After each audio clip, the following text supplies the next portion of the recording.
Telegram is one of the fastest growing and biggest social messaging apps, text apps in the world, popular all around the world, including in the United States, but almost nothing or very little seems to be known about the company. It's headquartered in Dubai, where we are now. It is run and owned, and the software is designed, written by Pavla, who began it some years ago, who almost never does interviews. It turns out he's a very interesting person, extremely interesting person. We learned that the other day while talking to him, and he has agreed to sit down and tell us about himself and his company, and we thought it'd be definitely worth hearing. And with that, Pavla, thank you for joining us. Well, thank you for having me. So I confess I've used Telegram. I didn't know anything about you or the company, and I was just kind of amazed by your story. And if you wouldn't mind just recreating it a little bit for our audience, where are you from? How'd you start this and why? That will be a long story. That's okay. I was born in 1984 in the Soviet Union, so it was a fun year to be born in. And back then, I could witness, the deficiencies of the centralized system we had in the Soviet Union. When I was 4 years old, my family moved to Italy, where I could compare what I saw in Turin, Italy, with what I experienced in the Soviet Union. And I thought the capitalist system, the free market system, is definitely better, at least for me. I went to school in Italy. I became sort of a part of the European as a result. But then when the Soviet Union collapsed, we decided to move back to Russia. In Italy, though, me and my brother, we had a lot of fun time. He was shown live on Italian TV as a young prodigy kid who could solve cubic equations in real time, being just 10 years old, and that was considered to be impossible back then in Italy. I don't know what a cubic equation is, so yeah, it sounds difficult. Definitely. And when I first went to school in Italy, I didn't know how to speak Italian. I didn't know a single Italian word, and a lot of teachers said, like, this kid will not going to be successful in our school. By the end of the first year, I was second best. By the end of this next year, I was the best student in our class. So it also showed me that, you could excel, you could compete. I liked that competitive environment. And then when we got back to Russia, it was a little bit chaotic. The only reason we got back is my father got an offer to run one of the departments in the St. Petersburg State University. He's one of the famous scholars and writers dealing with ancient Roman literature. And that experience was very different, and I still enjoyed it, because in Russia in the 90s, you had these experimental schools where you were taught everything. Like, we had 6 foreign languages, we had math, like very specialized. 6 foreign languages at once? 6 foreign languages in parallel. You would have math similar that you would have in specialized math schools, and like chemistry at the same level you would have at schools specialized in chemistry and biology. So that was really intense. My brother, he became the world champion in maths, in the international Olympiads in maths and programming many times in a row. Absolute best. Myself, I was just the best student at my school. Also did some victories in local competitions in several areas, but we both were very passionate about coding and designing stuff. And because we brought this IBM PC XT computer from Italy back in the early 90s, we were one of the few families in Russia who could actually teach ourselves how to program. And we started to do that. I was in the university, I was building websites for my fellow students. And as a result, I started a company that became what they call the Facebook of Russia. We don't like to name it that way because we actually managed to do a lot of things before Facebook, and that defined how the social media industry developed in the years to come. The company's name was VK. I started it when I was 21 years old. I just graduated university, and it eventually became the largest social network, the most popular social network in Russia, Ukraine, Belarus, Kazakhstan, and a bunch of other post-Soviet countries. That was a significant effort on my side because I, at a certain point, was the sole employee of the company. I would write the code myself, I would do the design myself, I would manage the servers myself. It was quite intense. I even responded to customer support requests. Barely slept, but that was a fun time when I was 21, 22 years old. And then the company grew, like I said, to somewhere about 100 million active users, which was a lot back then. It was, I think, 2012 or 2011 when we faced our first issues in Russia. Because you see, I was still a big believer in these values of free market, freedoms, freedom of speech, freedom of assembly. So when the Russian opposition started to use VK to organize large protests in Russia, where like almost 500,000 people would go and protest on the main square or some of the main squares of the city, we were requested to ban these communities on VK by the government. And I refused. So the government asked you to shut down communications between their opponents. Well, VK is a social networking platform, right. So they have this large public communities that anybody can join, anybody can read what people are discussing or what the administrators are posting. They can comment, they can share. So it was a tool for these protesters to organize themselves. Back then, it wasn't about us, siding with one side, with one part of the political fight or the other. It was us defending the freedom of speech and the freedom of assembly, which we believed was the right thing. But that didn't go too well with the government, and they were not too happy about that, I would say. And in a few years from then, in 2013, we had a similar situation where you had these protests in Ukraine where people again would use VK to organize themselves and go to the main square of the city and show their disagreement with the government. Yes.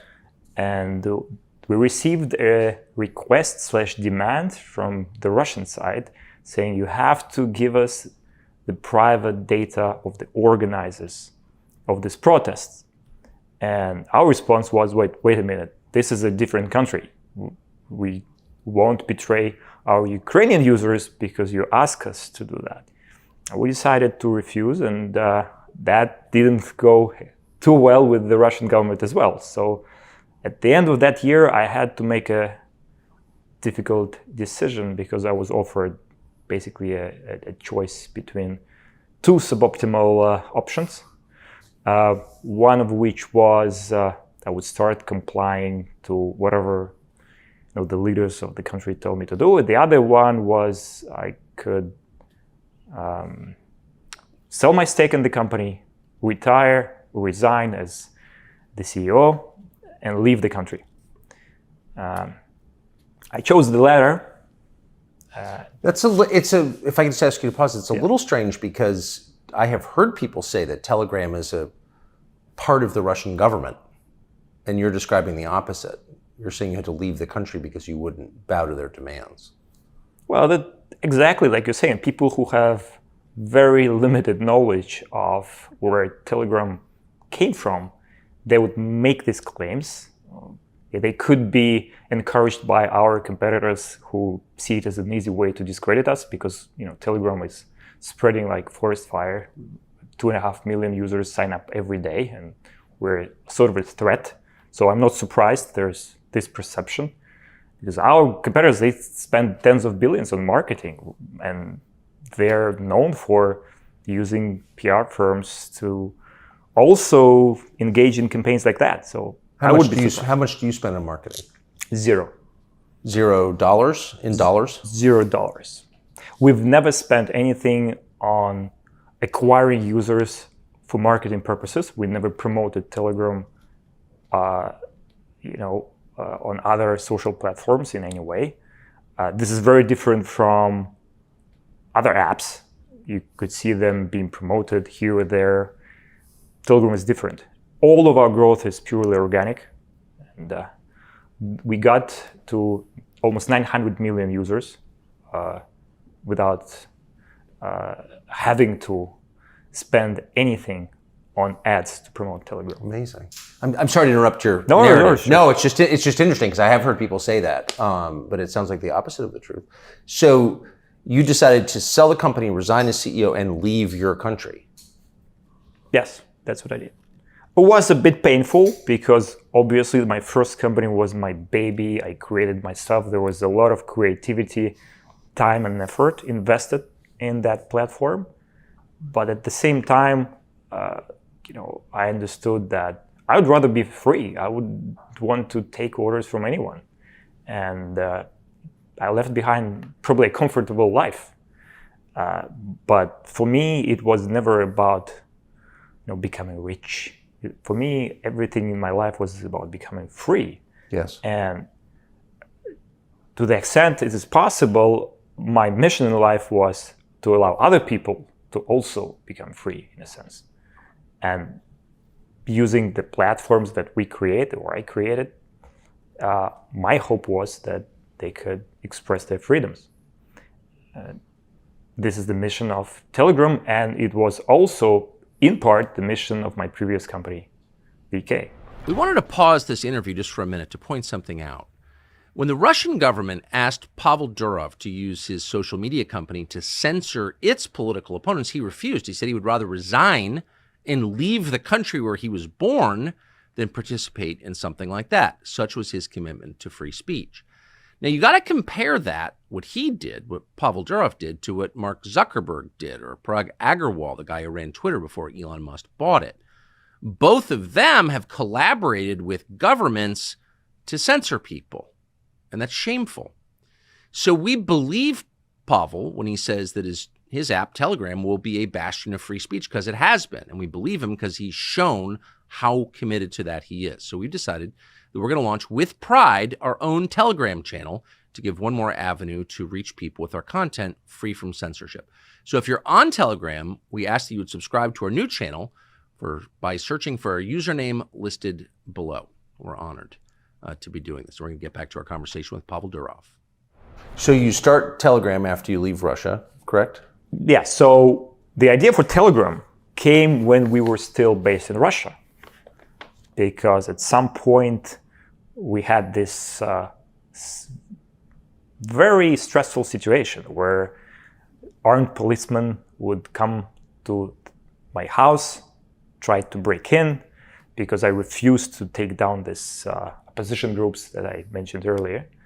And I realized there is no secure means of communication. I realized I want to tell my brother what's going on, to coordinate whatever we want to do. And every tool to communicate I could use was not really secure, not encrypted. It was not safe to use them. So I thought, it could be a good idea to actually come up with a decently encrypted messaging app. And my brother, being the genius that he is, he was able to create this encryption standard that we're using up until this day with minor changes. But the idea came. So your brother wrote the encryption? Yes. Well, my brother had like 2 PhDs in maths, super smart. He could, he's an expert in cryptography. He designed the basic principles of the Telegram's encryption. I was more on the user interface side, the way how the app works, the features, etc. He was responsible for the encryption side. So where did you go when you left Russia? We tried several places. We first went to Berlin. We tried to set up a company in Berlin. We then tried London, Singapore, San Francisco, you name it. We've been everywhere. And why didn't you stay in any of those places? Oh, because the bureaucratic hurdles were just too difficult to overcome.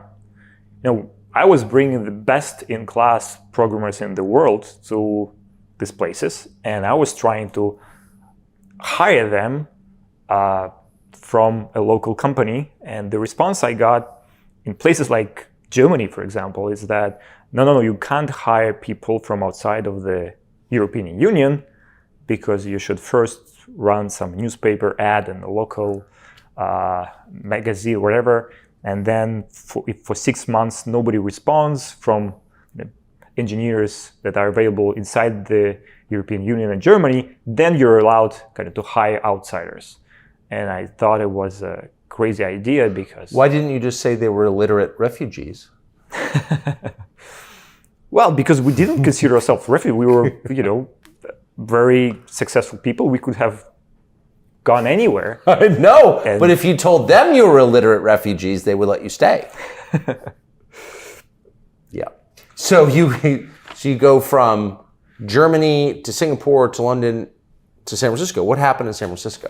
In San Francisco, we really thought that would be the place for us to be in because all the tech companies are there or around San Francisco.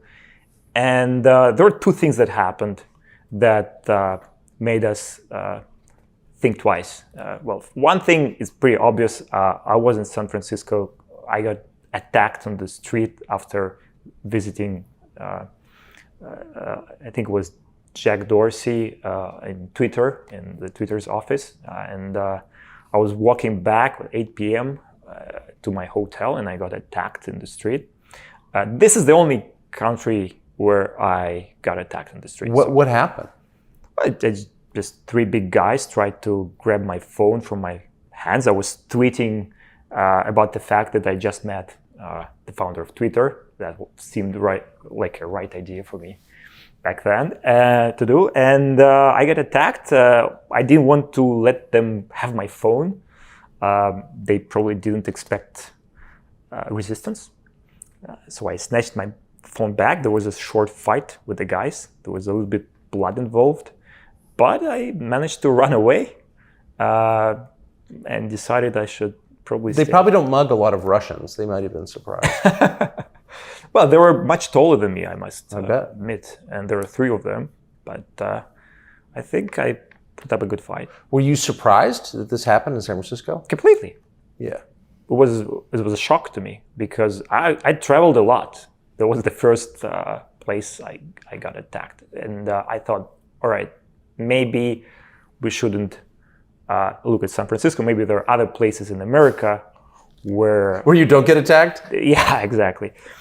But there's this second part, which was probably more alarming there in the U.S. We got too much attention from the FBI, the security agencies, wherever we came to the U.S. So to give you an example, last time I was in the US, I brought an engineer that is working for Telegram, and there was an attempt to secretly hire my engineer behind my back by cybersecurity officers or agents, wherever they are called. The US government should hire your engineer? That's my understanding. That's what he told me. To write code for them or to break into Telegram? They were curious to learn which open source libraries are integrated to the Telegram's app, on the client side, and they were trying to persuade him to use certain open source tools that he would then integrate into the Telegram's code that, in my understanding, would serve as backdoors. Would allow the US government to spy on people who use Telegram? The US government, or maybe any other government, because a backdoor is a backdoor regardless of who is using it. That's right. And that's a little surprising to hear. Maybe it's not surprising, it's offensive. You're confident that happened? Yes. There is no reason for my engineer to make up the stories. Also because I personally experienced similar pressure in the US. Whenever I would go to the US, I would have two FBI agents greeting me at the airport, asking questions. One time I was having my breakfast at like 9 a.m. and the FBI showed up at my house that I was renting. And that was quite surprising. And I thought, we're getting too much attention here. It's probably not the best environment to run. Why would had you committed a crime? No, they were interested to learn more about Telegram. They knew I, left Russia. They knew what we were doing, but they wanted details. And my understanding is that they wanted to establish a relationship to, in a way, control Telegram better. I understand they were doing their job. It's just that for us running a privacy-focused social media platform, that probably wasn't the best environment to be in. We want to be focused on what we do, not on government relations of that sort. Government relations. So then you came to UAE, to Dubai. Yes. 7 years ago, we moved here. We first wanted just to try it for half a year, see if it works out. And it turned out to be a great place. We never looked back, and we never wanted to change the UAE for any other place after that. Why? Well, for a number of reasons. First, the ease of doing business here is so high. For example, you can hire people from anywhere in the world as long as you're paying them a good salary. The residence permits, they're granted automatically. It's very different. If you try to do that in Europe and some other countries, it's very different from them. Second, it's very tax efficient. Third, the infrastructure is great. You get a lot for the minimum amount of taxes you are paying. The roads, the airports, the hotels, everything. I think you witnessed it yourself. Yes. But I think more importantly is that it's a neutral place. It's a neutral country. It's a small country that wants to be friends with everybody. It's not aligned geopolitically with any of the big superpowers. And I think it's the best place for a neutral platform like ours to be in if we want to make sure we can defend our users' privacy and freedom of speech. So in the time that you've been here, there have been a number of wars and threats of war, precursors to war. Have you had any pressure from the government here, honestly, any pressure from the government here to reveal a backdoor into Telegram or to ban anyone or to make any changes to your business? Zero. That's the best part. For all the 7 years we've been here, there's been zero pressure coming from the UAE towards Telegram. They've been very supportive, very helpful, and it's a big contrast from whatever we've experienced before.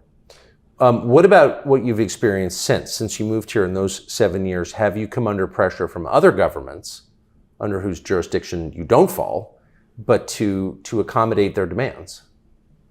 Well, of course. Well, Telegram is a large platform. We are popular in many, many countries. And we've been receiving a lot of requests, demands. Some of them were legitimate. Right? If there was a group of people who was promoting violence, there was some terrorist activity that was spreading violence in some parts of the world, publicly posting things that any decent human being would disallow or wouldn't want to be posted, we would help them. But in some other cases where we thought it would be crossing the line, it wouldn't be in line with our values of freedom of speech and protecting people's private correspondence, we would ignore those. Can you give us an example of a request that you thought crossed into censorship and spying, violating people's privacy? Well, there's I would say a very funny story related to your home country. After the events of January the 6th, we received a letter from, I believe, congressmen of the Democratic side, and they requested that we would share all the data we had in relation to what they called this uprising. And we checked it with our lawyers, and they said, you better ignore it. But the letter seemed very serious, and the letter said, If you fail to comply with this request, you will be in violation with the US Constitution or something like that. So they wanted data on people who voted for the other guy in the election. Well, they wanted the data of people, who were demonstrating in Washington or wherever they were doing. You're probably right. I'm not an expert in the US politics. Yeah. What was funny about it is 2 weeks after that letter, we got another letter, a new letter from the Republican side of the Congress. And there we read that if we give out any data according to the previous request, we would be in violation of the US Constitution. So we got 2 letters that said whatever we do, we'd be violating the US Constitution in a way. That was my understanding of these letters. From the same legislative body, both from the US Congress? Yes. So how do you respond to that? Well, the same way we respond to most such requests, we decided to ignore them because it's such a complicated matter related to internal politics in the US. We don't want to take any... I believe this strongly, if you ignore your problems, most of them do go away. That's very true. It is very... No one says it, but it's true. That's amazing. Have you ever had demands that you can't ignore? Well, it depends, right? Well, unreasonable demands. So I would say the largest pressure towards Telegram is not coming from governments. It's coming from Apple and Google. Huh. Right? So when it comes to freedom of speech, those 2 platforms, they could basically censor whatever you can read, access on your smartphone. So, do you run the risk of being thrown out of their stores? Exactly. That's what they make very clear, that if we fail to comply with their guidelines, so they call it, Telegram could be removed from the stores. Well, that would be not a small thing for you, right? Well, won't be a small thing for us because obviously a big chunk of the world's population will lose access to a valuable tool that they're using every day. But it will not also be a small thing for them. I believe there must be find some compromise in such cases. But Apple and Google are not very compromising when it comes to their guidelines. If they believe some content is against their rules, they will see to it that all the apps that are distributed through their stores comply with these rules. Are any of those rules, or do you interpret any of those rules? Do you believe any of them to be political in nature? Some of them, but it's not the rules, it's the application of the rules. The rules themselves, they're pretty general, right? So there must be no violence, discrimination, publicly available, child abuse materials. It's hard to disagree with that. Yes. But then when they start to apply those rules, sometimes we are not agreeing with their interpretation, and we try to get back to Apple or Google, whoever it is, and say, look, we think you got it wrong. We think actually this is the legitimate way of people expressing their opinions. And sometimes they do agree, to their credit. Sometimes they disagree, and we still have to take some content down, at least in the version of Telegram that are distributed through their platforms. So there are a number of conflicts going on around the world right now, and that may accelerate. Mm-hmm. So would you expect that the number of demands and the intensity of those demands, the persistence of those demands, would increase as the wars become more intense? Let's see. I'm really hopeful that the past is behind us. I want to be optimistic. I think now we reached a point where politicians and societies know what to expect from social media platforms, and where the red lines are. Yes. We also learned much more about the requirements coming from both them and Google/Apple. So, and our users get better educated as well at what is allowed and was not allowed. So I don't necessarily believe that things are going to get worse. It does seem like the red line for governments is allowing organized opposition to their rule. That's what you saw in Russia with Navalny and the Ukraine crisis in 2014. It's what you saw from that Democratic member of Congress after January 6th, 2020. Definitely, there's a pattern here. Telegram has been used by protesters in places like Hong Kong, Yes. Belarus, Kazakhstan, even in Barcelona back in the day. Yes. So it's been a tool for the opposition to a large extent, but it doesn't really matter whether it's opposition or the ruling party that is using Telegram. For us, we apply the rules equally to all sides.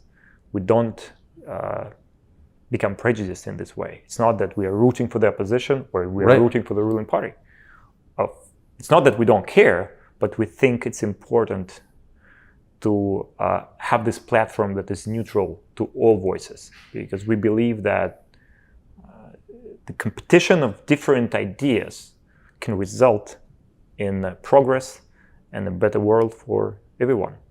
That's in stark contrast to, say, Facebook, which has said in public, we tip the scale in favor of this or that movement in this or that country, all far from the West and far from Western media attention, but they've said that. What do you think of that? Tech companies choosing governments? Well, I think that's one of the reasons why we ended up here in the UAE, out of all places, right? So you don't want to be geopolitically aligned. You don't want to select the winners in any of these political fights. And that's why you have to be in a neutral place. But I think Facebook in particular has a lot of reasons, apart from being based in the US, for doing what they're doing. I think every app and platform plays its own role. And we believe that humanity does need a neutral platform like Telegram that will be respectful to people's privacy and freedoms. Maybe from a political perspective, it seems like the most provocative thing Telegram does is offer something called channels, which seem sort of ready-made for organizing groups of people. Can you explain to viewers who aren't familiar with them what a Telegram channel is?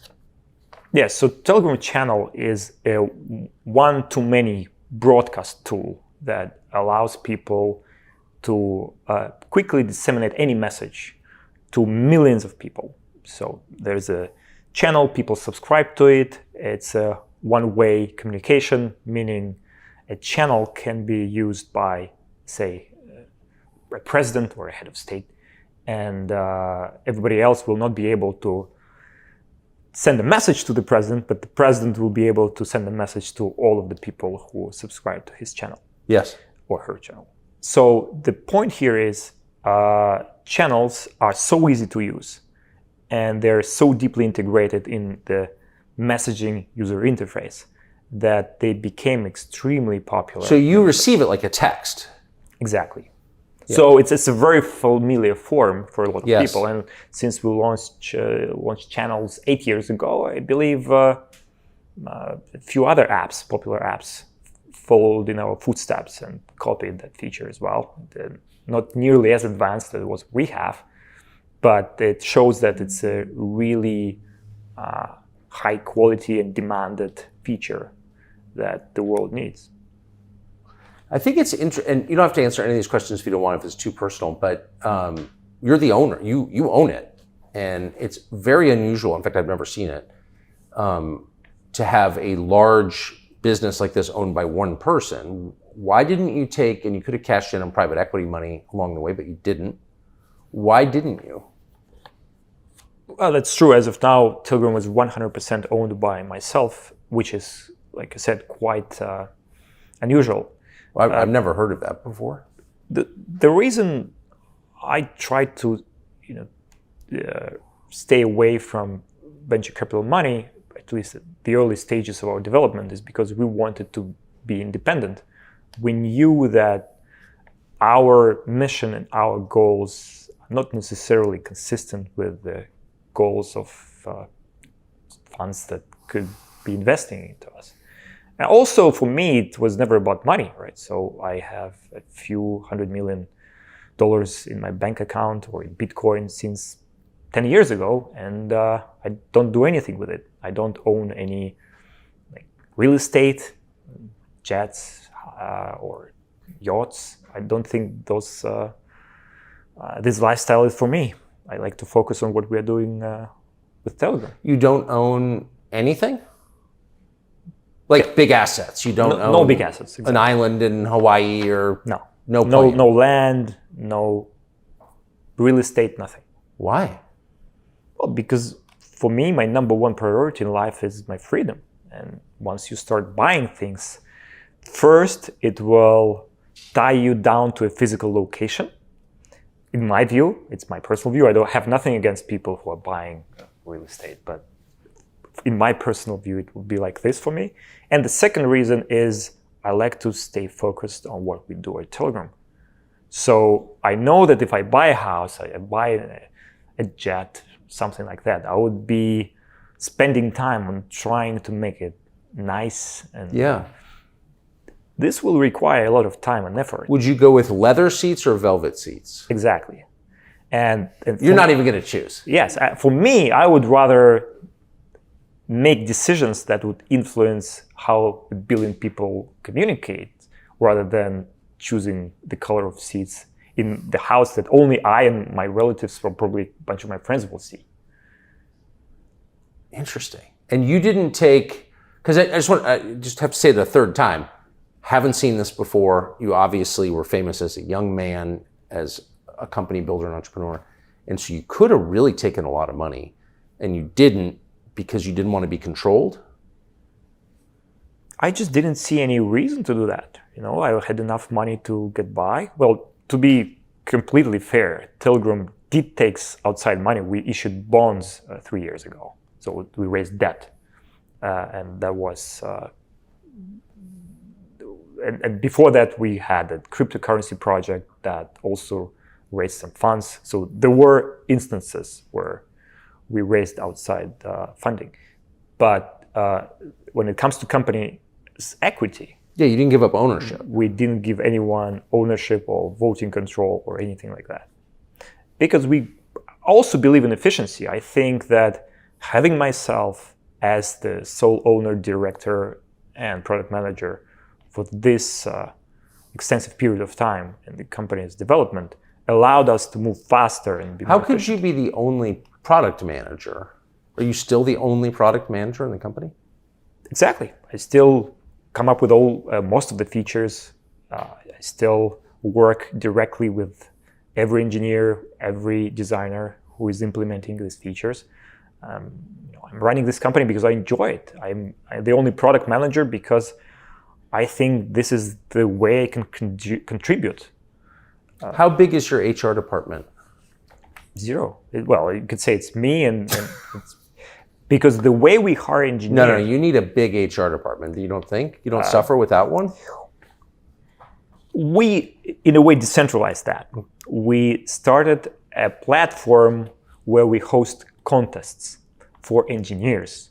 It's actually contest.com. We have this separate platform for that. And we select the best of the best engineers as a result of the competitions that we organize. We hold them every month or 2 months. So after a series of these competitions, we select the best of the best of the best.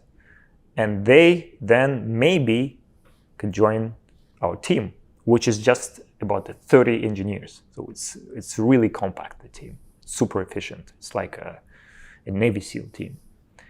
And this is how we operate. We don't need HR department to find super talented engineers.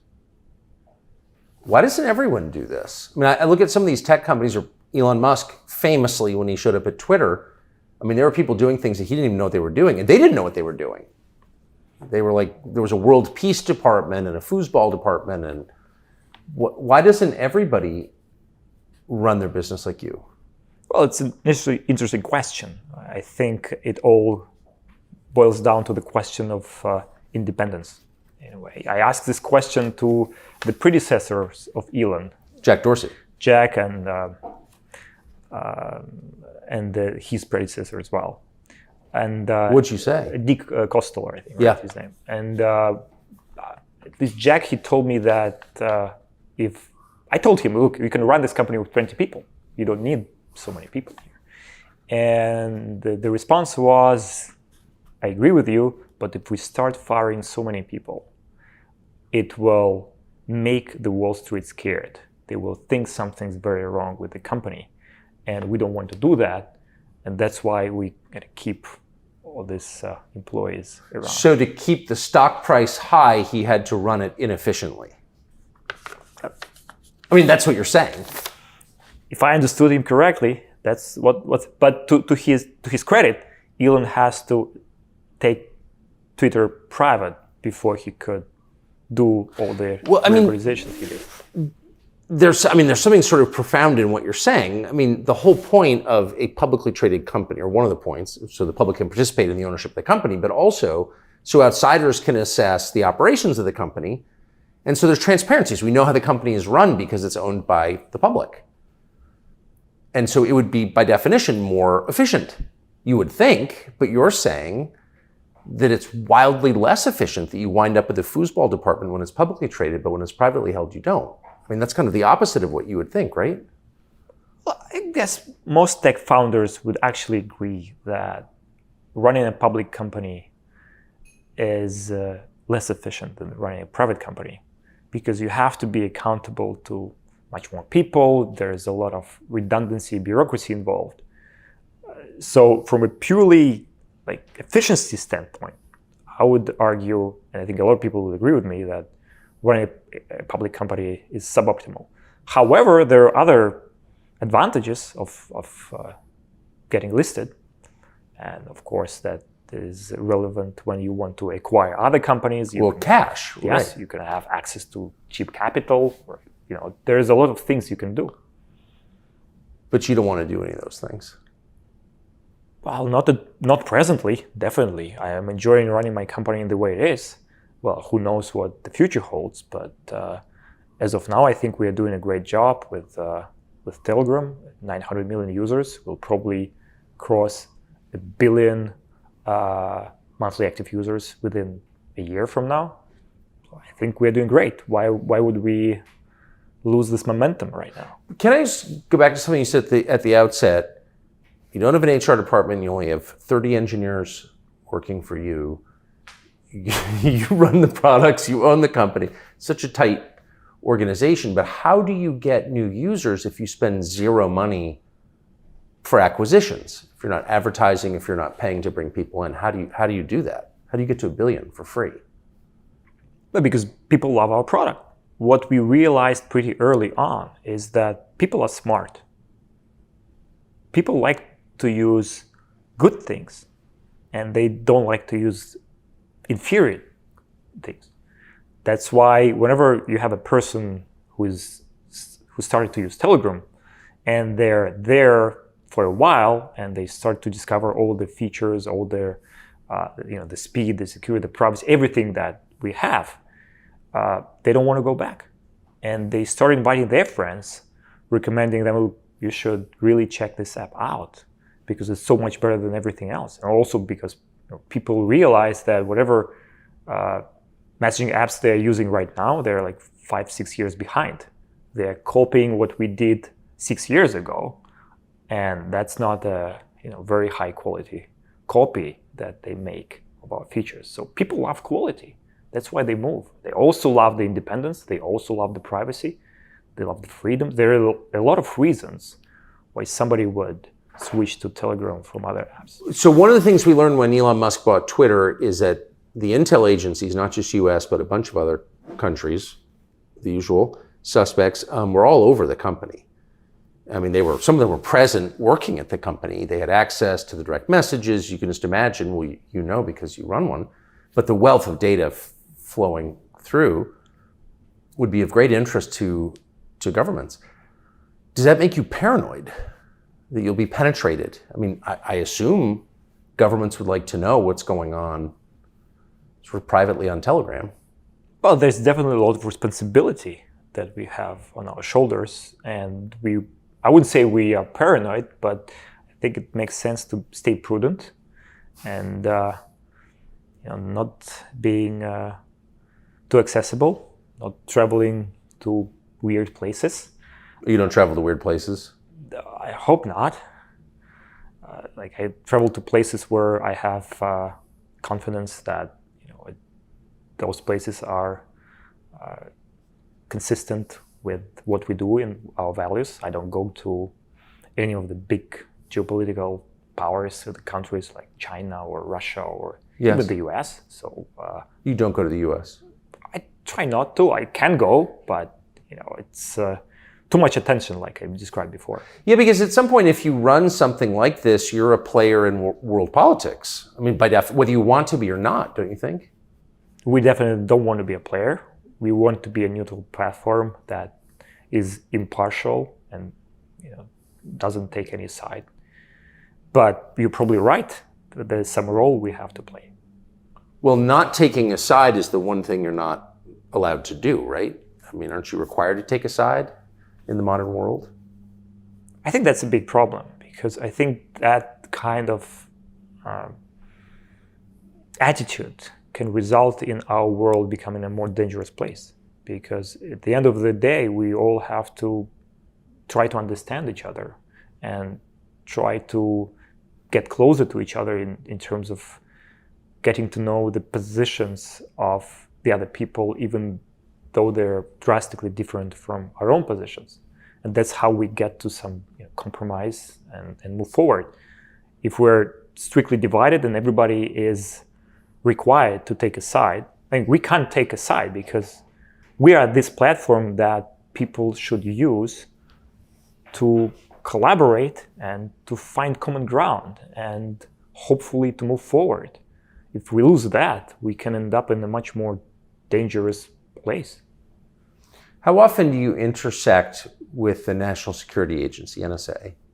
And I ask that as someone whose texts were read by them. So I know that they're very active in this world.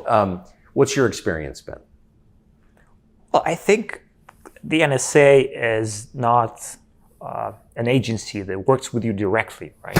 You're not coming here. You're so diplomatic. I love it. The NSA is not an agency that works with you directly. No, that is true. That is true. So my knowledge of my interactions with the NSA is very limited. Yes. I could read something in the newspapers about, my phone being penetrated with Pegasus or something like that. I have no idea whether it's true or not, but this is the only source of information I can have about me personally being of interest to any of the secret agencies. But you've got to think, even though you haven't done an interview in 7 years-ish, it's widely known by people who are interested who you are and your role in this. I mean, you've got to think you're under just crazy amounts of surveillance, wouldn't you think? That's probably true. It would sound funny, but I assume by default that the devices I use are compromised. Yeah. Because you will still use an iPhone or an Android phone, and after experiencing what I experienced in the US, I have very limited faith in platforms developed in the US from a security standpoint. Yes, privacy standpoint. Exactly. Yeah. Because in a lot of countries, ours, America included, spying is described as, quote, security. You're looking at it from the other perspective. You're assuming that security is privacy and my right not to be spied upon, but big governments describe spying upon you as security. Thank you for this correction. So last question, since you've done this since you were in college and you've been at the center of it, where do you see it going? And by this, I mean the free exchange, the private exchange of information between sovereign individuals, human beings, non-slaves. when I was a child that was possible. It's increasingly difficult. Are we moving toward a world where there just is no private communication? Or do you think that privacy will remain despite, say, AI or just massive increases in computing power? Well, this depends on the extent of privacy. When you say privacy will remain, do you mean that we have absolute privacy now? I don't think that we do, and I think the world is becoming less amenable. Governments becoming less tolerant of privacy, and that's clearly the trend because they have more technological power. But will they win? I guess, will there ever be a way to preserve privacy? You know, is there a place for it? I believe in that. I'm an optimist. I think some new secure hardware, communication devices will be created in a similar way that now we have hardware wallets to store your cryptocurrency. Yes. Maybe we'll have secure communication devices, to send messages or do voice calls. It's possible. I do believe that the world develops in cycles, and if things seem to go in one direction today, doesn't mean that tomorrow they will go the same direction. I also feel that at some point people will get tired of what they experience today, and they would decide to move to some other direction. So I seen it after COVID, for example. So during COVID, you had a lot of restrictions. Also on social media platforms. On most social media platforms, you were not really allowed to express doubt in relation to lockdowns, or vaccines, or masks. And at some point, I could feel like the sentiment changed. People started to feel very, very tired and sometimes angry with the fact that they were not allowed to express their opinions. Particularly after the end of the pandemic, a lot of people started to be even more skeptical about the restrictions in their freedoms that they experienced during the pandemic. What was your position as a business owner during COVID? You must have come under pressure to censor opinions on lockdowns, vaccines, masking. How did you respond? So our position is pretty straightforward. We're a neutral platform. We were helping governments to spread their message about the lockdowns and masks and vaccines. We had dozens of governments who we really helped disseminate their information.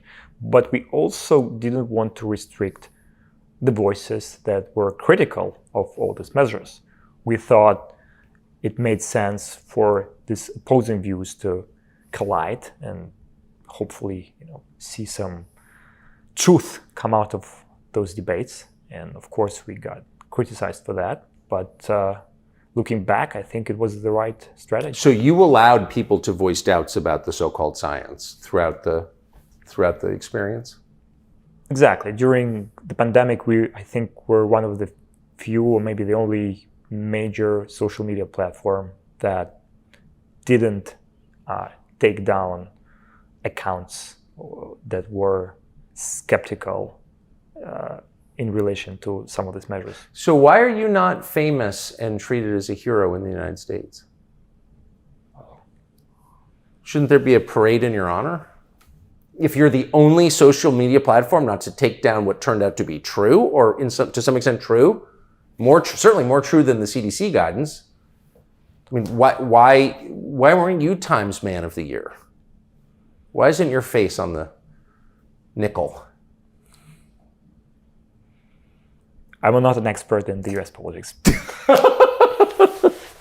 But to be fair, you have now Twitter or X. Yeah. That seemingly becoming more pro freedom of speech, and I think it is. It's a great development. And back to our earlier discussion about how all of this is developing in cycles. things are starting to change, it seems. So do you, I mean, but in some ways, Elon buying Twitter sort of ends your monopoly, but you still greet it cheerfully. You're still in favor of it. Definitely. We loved the fact that Elon bought Twitter. We thought it was a great development for a number of reasons. First reason is just innovation. You could see X trying a lot of things. Some of them will turn out to be mistakes. Some of them will work, but at least they're trying to innovate. That's something we didn't have outside of Telegram and a few other companies in this industry for the last 10 years. What you saw from the big players, they would rather copy the proven models, the features that apps like Telegram launched, and just scale them on a larger audience. And these features will be pale reflections of what we built. But this was the way those companies operate, still operate. What X is trying to do is in line what we're building, innovation, trying different things, trying to give power to the creators, trying to get the ecosystem economy going. Those are all exciting things. And I think we need more companies like that. I don't know if it's good for humanity that like Elon is spending so much time on Twitter, making it better, but it's definitely good for the social media industry. When you see the guys who run these other companies, like what do you know them, and do you ever talk about freedom of speech? I mean, if you run into Mark, you don't have to answer, of course, if you don't want, but like if you're into Mark Zuckerberg. Yeah, we met with Mark more than 10 years ago. I was still running VK, and I told Mark and his colleagues about our app platform. We launched an app platform. I think it was 2009 at VK. They were very interested. It was an interesting meeting. They ended up trying to copy not what we did, but what I told them we did. It was funny. I remember him asking me whether we were planning to start something on a global basis, on the global level, like go for international expansion. I said no, and I asked him whether he was going to try to capture more of my domestic market where I was working on. And he said no, and we both ended up doing exactly that in like 2 or 3 weeks. So that was. So I'm thinking I shouldn't go into business with Mark Zuckerberg. Look, no comment. Pavel Durov, thank you very much. It was a great conversation. I appreciate it, and we're rooting for you. Thank you for having me. Of course. Free speech is bigger than any one person or any one organization. Societies are defined by what they will not permit. What we're watching is the total inversion of virtue. Hey, it's Tucker Carlson. The internet is crowded with interesting things that don't really matter. On TCN, we attempt to bring you interesting things that actually do matter, and a lot of them. Interviews, long form and short, videos, documentaries. You can find all of it on tuckercarlson.com, and we hope you will.